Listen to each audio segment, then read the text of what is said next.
Every time you walk into a garden center, you are walking into a business that needs you to believe your garden cannot survive without their products.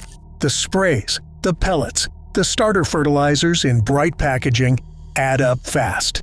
And most of it is not solving problems your grandmother could fix with things already in her kitchen. Today, we are going through 7 secrets that have been quietly working for generations. And we are counting down to number 1, because it is the one almost nobody talks about anymore, and it might change the way you think about watering your garden entirely. We will also get into the cinnamon trick early, because if you have ever lost a seedling and had no idea why, that one is for you. These are simple. They do not require kneeling, heavy lifting, or a trip to any store. Let's get into it. Secret 1. The cinnamon trick. If you have ever started seeds indoors and watched a healthy little seedling just collapse at the base and die within a few days, it probably was not bad seeds, and it was not bad luck.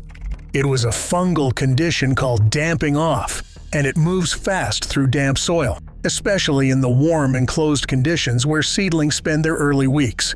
Garden centers sell antifungal sprays for this, and they work, but they come in heavy bottles, require mixing, and involve chemicals. You are breathing in close quarters while leaning over tiny plants. There is a simpler way.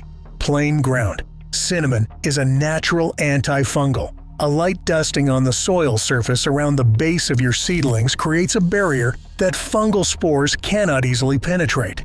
You are not spraying anything, not mixing anything, and not bending down to do anything more strenuous than shaking a small jar. 1 jar of cinnamon from the grocery store costs less than $2 and will last you an entire season of seedling starts. It will not rescue a seedling that is already collapsing, but it stops the problem before it starts. That is exactly what the next secret does too, just for a completely different stage of the process. Secret 2. Epsom salt. Soak moving a plant from one place to another puts it under real stress. The roots get disturbed, the soil environment changes, and the plant suddenly has to work much harder to pull in the water and nutrients it needs to keep going. That is transplant shock, and it is one of the most common reasons a perfectly healthy plant wilts and struggles after you have moved it somewhere new.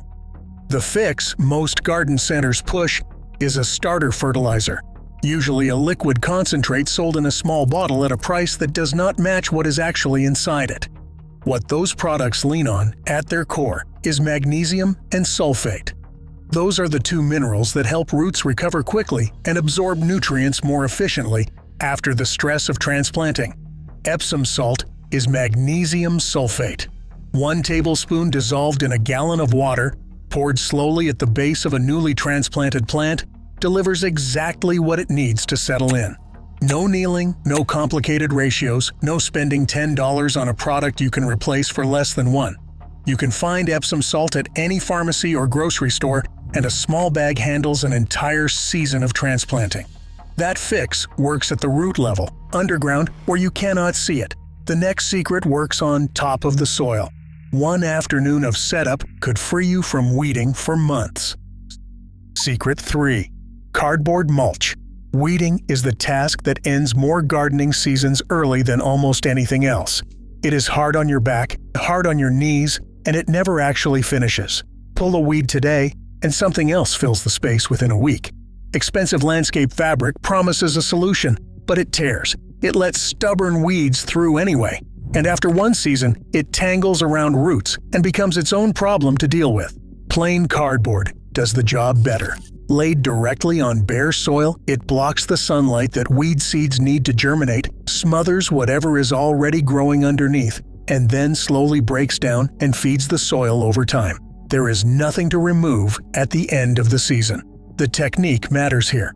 Overlap your cardboard edges by at least 6 inches. Weeds are very good at finding narrow gaps and working through them. Lay it before weeds establish in early spring, wet it down so it stays in place, and then cover it with a few inches of mulch or wood chips to hold it there. 1 afternoon of work in March can carry you through summer without pulling a single weed.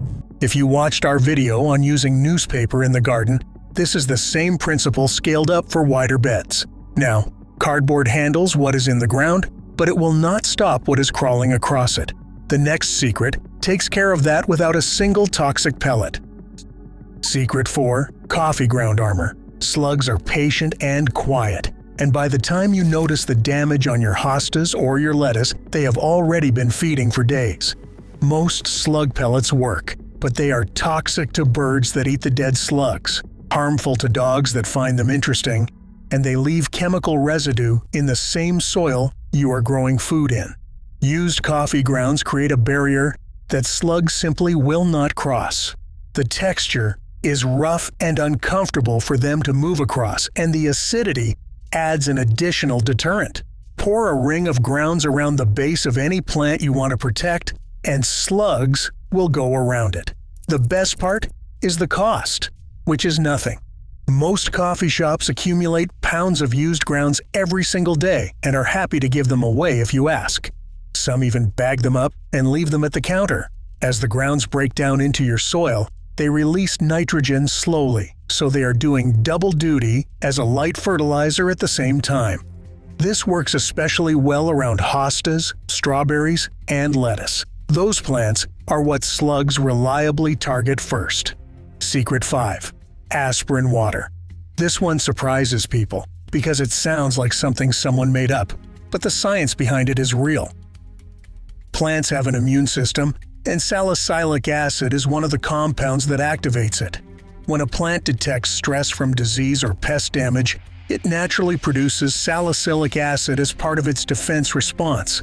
Giving it a small external dose through the water does the same thing. It tells the plant to prepare its defenses before the problem arrives. One plain uncoated aspirin tablet dissolved in 1 gallon of water is all you need. Use it as a soil drench or pour it directly into your watering can and apply it to your plants every few weeks through the growing season. Plants treated this way tend to show stronger stems, recover faster after a heat wave, and resist common fungal diseases better than untreated ones. The cost is almost nothing, and there is no special equipment involved. Aspirin works quietly from the inside out. The next secret operates completely differently, and you will not need to mix or spray a single thing. Aphids and whiteflies don't just damage one plant. They move between plants and carry disease from one to the next, coating leaves in sticky residue that attracts mold and blocks sunlight. Liquid insecticidal soaps do work, but they come in bottles, require a spray tank, and mean bending over every plant in the row to apply them evenly. A strongly scented bar of soap is all you need. Irish Spring is the one most gardeners reach for.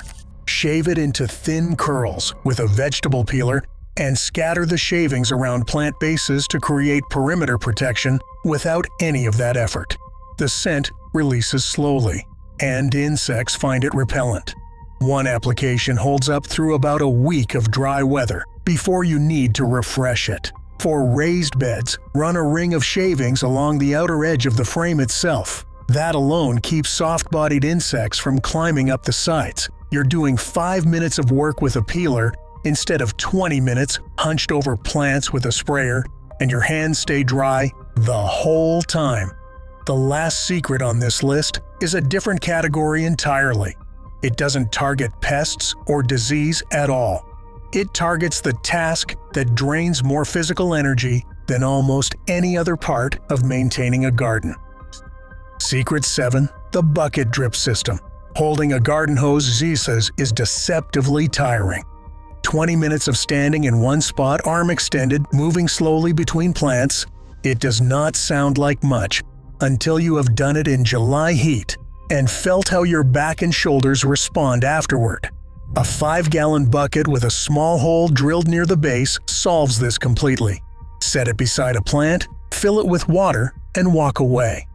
The water seeps out slowly over several hours, going straight down to the root zone where the plant can actually use it. Roots absorb that kind of deep, slow watering far more efficiently than a quick surface spray, which means your plants get more benefit from less water. No electricity, No timers, no drip tape to unroll and reconnect each season. Fill it once in the morning and let it work while you do something else entirely. These 7 secrets are not just cheaper than what the garden center sells you. In most cases, they work better. But here is what they do not cover: how you actually set up your garden so it runs on less effort from the start. Because avoiding bad products is only half of it. The other half is knowing how to plant smarter, water smarter, and work with your space instead of against it, so the season does not wear you down before it is even finished. That is exactly what we cover in our video on the top 15 smart gardening tips for seniors. It picks up right where this one leaves off, and a few of those tips will change how much time you spend outside doing things that hurt. That video is on screen right now. Go watch it next.